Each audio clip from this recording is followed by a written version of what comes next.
காய்க்கிறதுக்காக. இப்போ வந்து 2 மட்டும் இருக்குது. இது வந்து நல்ல பெருசாகியிருக்கு.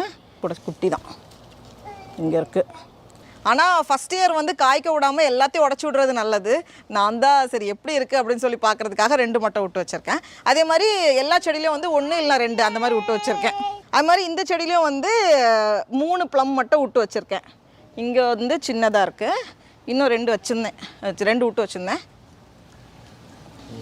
தெரியுதா? இங்கே மறைஞ்சிருக்கு. இந்த செடியும் அப்படி தான், வெறும் குச்சி மட்டும்தான் இருந்தது. அதுக்கப்புறமா எல்லா பிரான்ச்லேயும் வந்து சின்ன சின்னதாக மொட்டு வந்தது ஃபஸ்ட்டு. அதுக்கப்புறமா அப்பப்போ ஒரு மொட்டாக விரிஞ்சு சின்ன சின்னதாக அழகாக ஒரு பிங்க் கலரில் பூ பூக்க ஆரம்பிச்சது.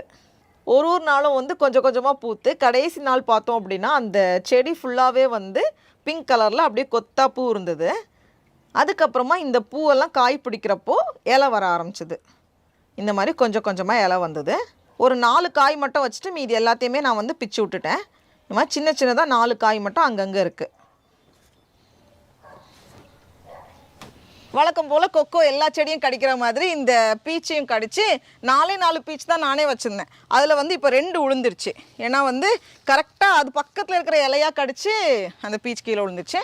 அதனால் இதை காப்பாற்றுறதுக்காக இந்த மாதிரி ஒரு ஃபென்ஸ் போட்டு வச்சுருக்கேன். இப்போ இதில் வந்து 2 தான் இருக்குது. ஆனால் 2மே வந்து நல்லா பெருசாகியிருக்கு. இங்கே இது ஒன்று, இது வந்து கொஞ்சம் நல்லா பெருசாகியிருக்கு. இன்னொன்று இங்கே இருக்குது.